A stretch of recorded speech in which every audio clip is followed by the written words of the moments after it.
Hello guys, so good afternoon. Ayan, so it's January 1, 2025. Happy New Year everyone. So ito meron tayo dito Realme. Ayan, Realme. So yung problema nito ay yung power button. So hard touch na siya. Hard to press na. So yan. Ayusin natin. Paano ba yung ayusin? So pag mga ganito na ito naka-paste ito, then itong frame na to, mayroon yung tornilyo diyan. Yan, gamit lang kayo ng hot air. So kung wala naman kayong hot air, gamit kayo ng lighter nyo. Pwede naman yung lighter.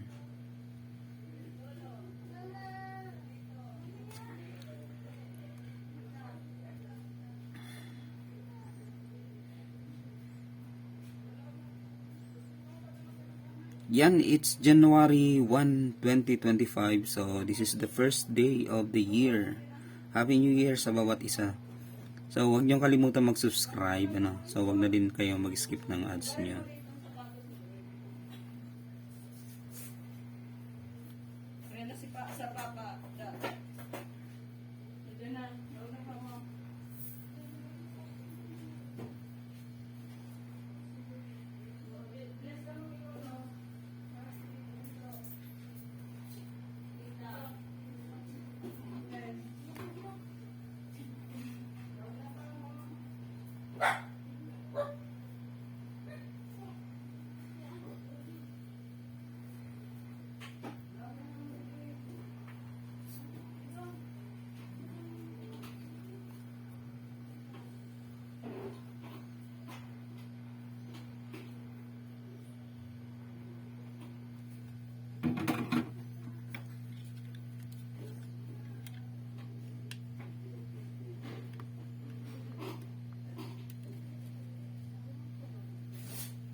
Yeah.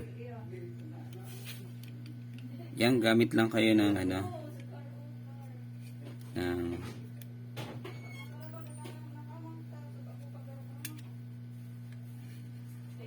yan. So yan, continue tayo guys. So yan, may dumating na bisita. Alam niyo na, it's January 1.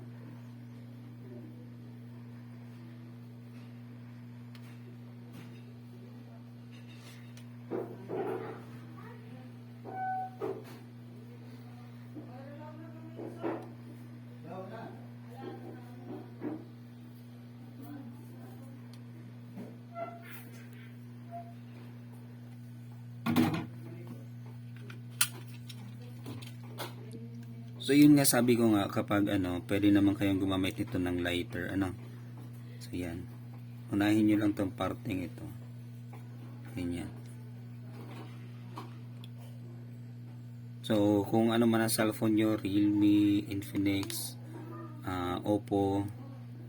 So kapag basta hindi nyo natatanggal tong frame na to, ibig sabihin yan, meron yang tornilyo. Ayan, ingat na lang. So, kailangan nyo muna baklasin yung niya. Ganito.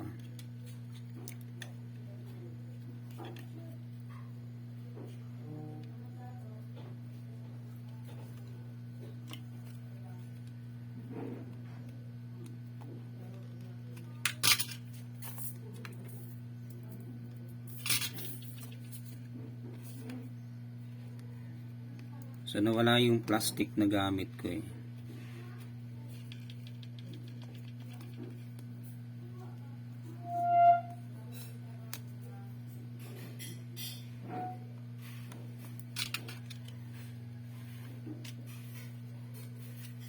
Yan.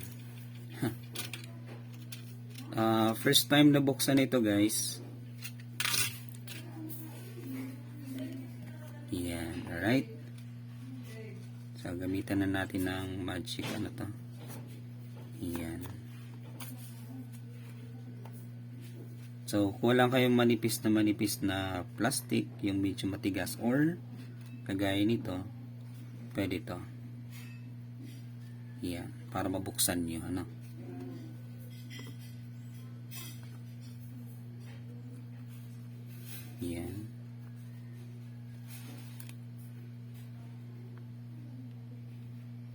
Alright.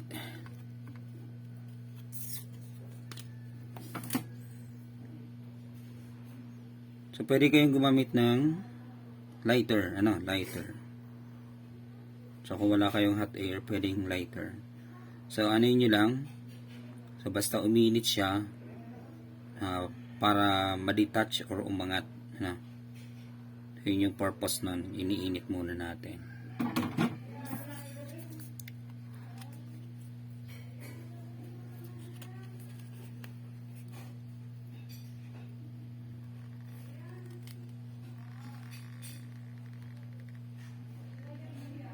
Alright.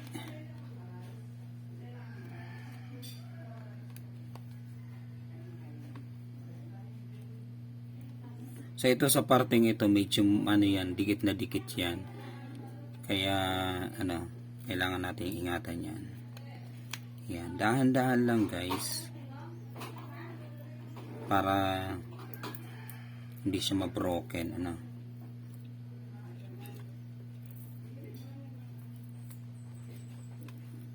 Yun.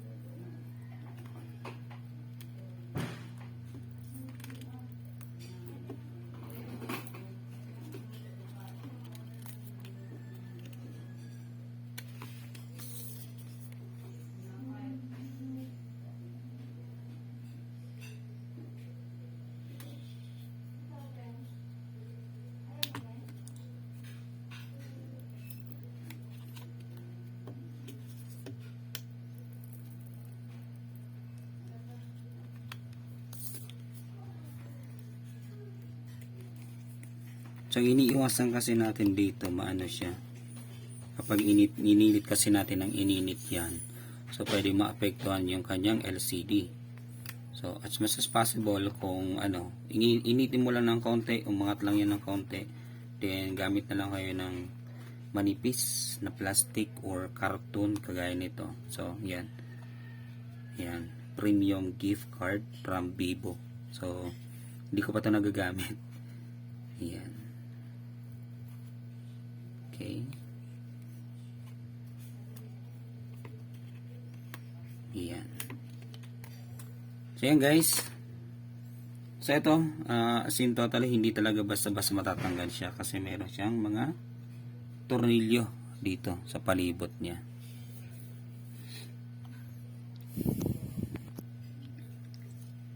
Yan, happy New Year to everyone. To each and everyone guys, Happy New Year sa inyong lahat, sa ating lahat. So bagong taon, then another year na pagtatrabaho. Eto,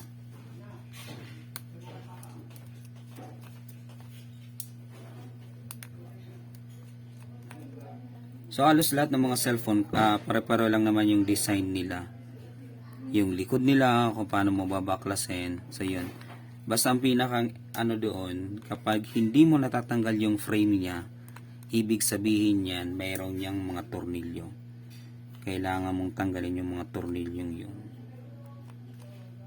Para mabaklas mo yung frame. So yun yung pinakang nun guys.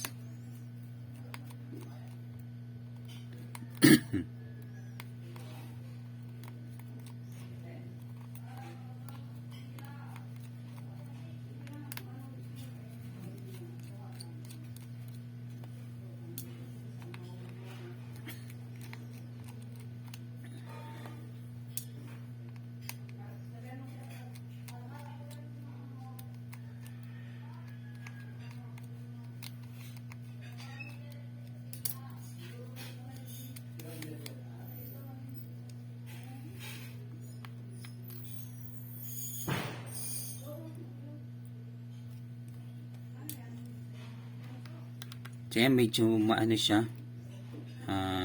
halos hindi pa umangat yung mga tornilyo kasi first time na mabuksan. Ito, buksan na natin yan, ganyan lang. Pwedeng kukunin nyo, pwedeng yan, ganun lang guys.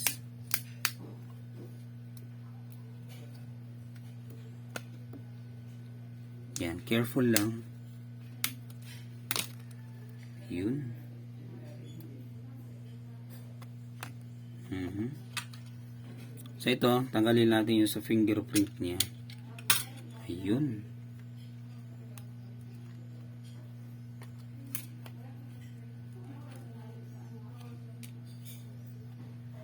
So power button ang problema.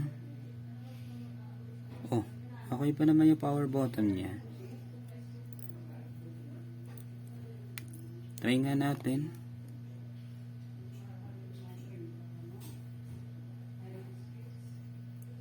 Okay naman yung power button niya. Yung switch lang ata. Itong atang ano.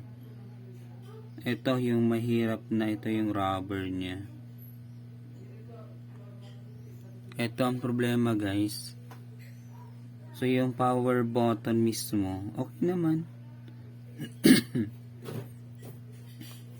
Ito. Masyadong lubog na siya. So ito, pwedeng hanap na lang tayo ng kapalit nito or pwedeng ayusin na lang natin to. Okay. Yan single touch lang siya O pag tick press mo, okay yan. Diba? So ibig sabihin, walang problema dito. Ang problema nito ay nasa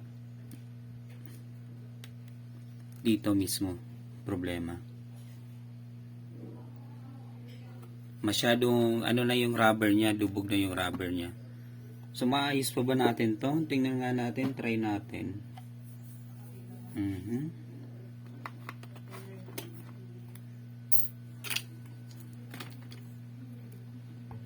Ayan, baba tayo ng microscope para mas kita natin.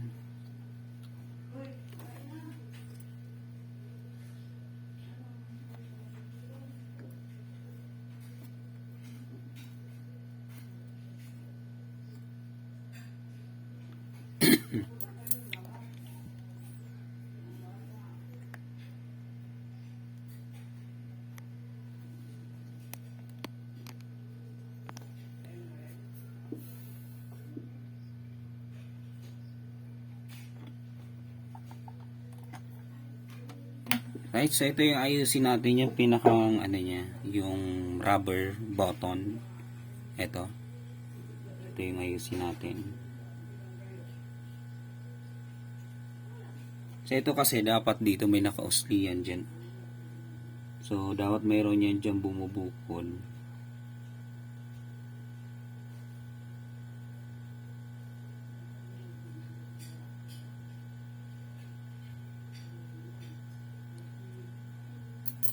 Yan. So ang gagawin natin ngayon, lagyan lang natin siya ng konting stick glue. Saan ba yung stick glue natin dito?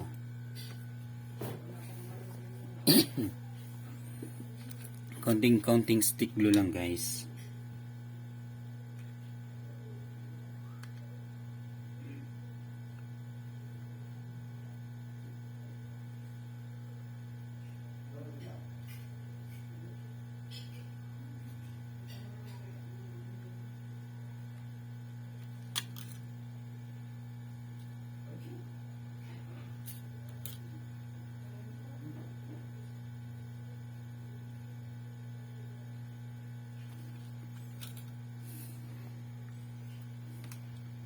Yan, konting-konti lang. Then, gamit tayo ng soldering iron.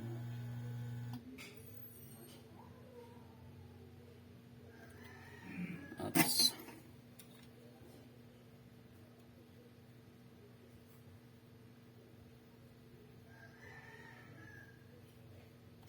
Ayan.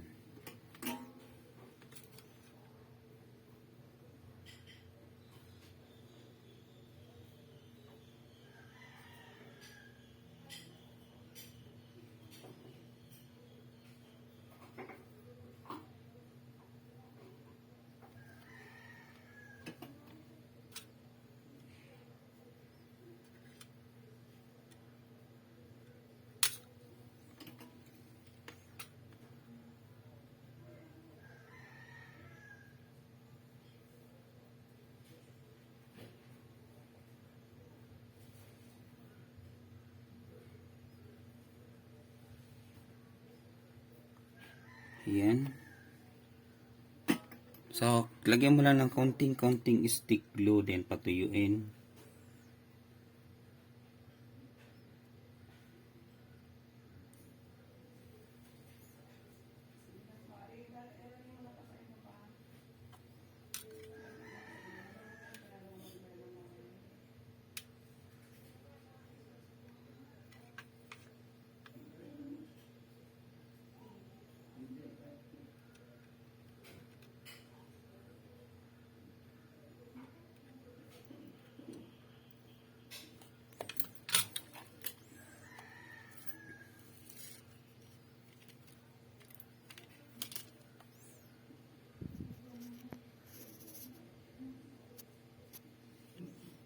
Ayan, try nga natin.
Okay, try nga natin. Ayun, di ba? Yan, single touch na siya. Yun. Yan. Alright. So, ganun lang siya kasimple, guys. So, kung sakaling na-encounter nyo yung problemang ganito, so, yun lang yung gagawin ninyo. Yun. Di ba? Ang bilis lang, oh. Okay na. So, isang ano lang, 3 pesos, halagang 3 pesos lang, naayos mo yung power switch ng cellphone mo. Right, so yan, thank you so much. Yan, so okay na yung phone natin. Yan, so please don't forget to subscribe. This is always your Kotek, Alde Altamarino signing off. Peace out, guys. Happy New Year, everyone.